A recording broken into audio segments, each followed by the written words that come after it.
जय श्री कृष्णा। श्रीमद् भगवद गीता अध्याय 3 श्लोक 22। न मे पार्थस्ते कर्तव्यं त्रिषु लोकेषु किंचन नानवाप्त मवाप्तव्यं वर्त एव च कर्मणि।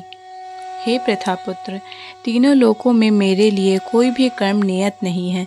न मुझे किसी वस्तु का अभाव है और न आवश्यकता ही है, तो भी मैं नियत कर्म करने में तत्पर रहता हूँ। तात्पर्य: वैदिक साहित्य में भगवान का वर्णन इस प्रकार हुआ है। तमीश्वराणां परम महेश्वरम तम देवतानां परम च दैवतम पतिं पतीनां परम परस्ताद विदम देवं भुवेन शमीड्यं न तस्य कार्यं करणं च विद्यते न हृदयस्यते परास्य शक्तिर्वृद्धिर्वैव श्रूयते स्वाभाविकी ज्ञान बल क्रिया च।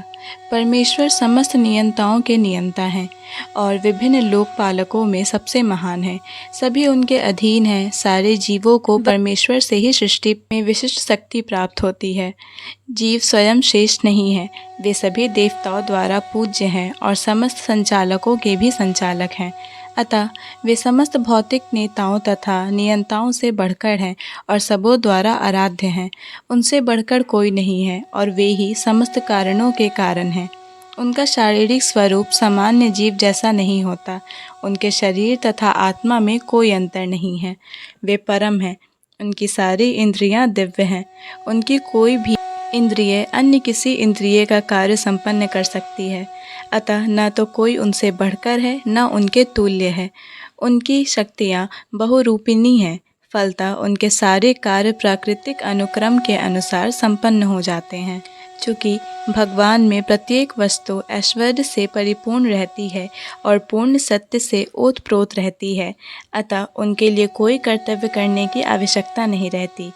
जिसे अपने कर्म का फल पाना है, उसके लिए कुछ न कुछ कर्म नियत रहता है। परंतु जो तीनों लोकों में कुछ भी प्राप्त करने की इच्छा नहीं रखता, उसके लिए निश्चय ही कोई कर्तव्य नहीं रहता।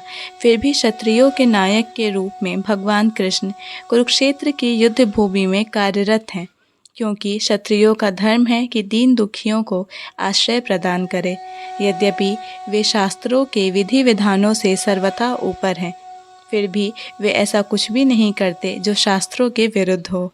जय श्री कृष्ण। भगवद गीता के सभी श्लोकों को सुनने और समझने के लिए हमारे चैनल को सब्सक्राइब करें।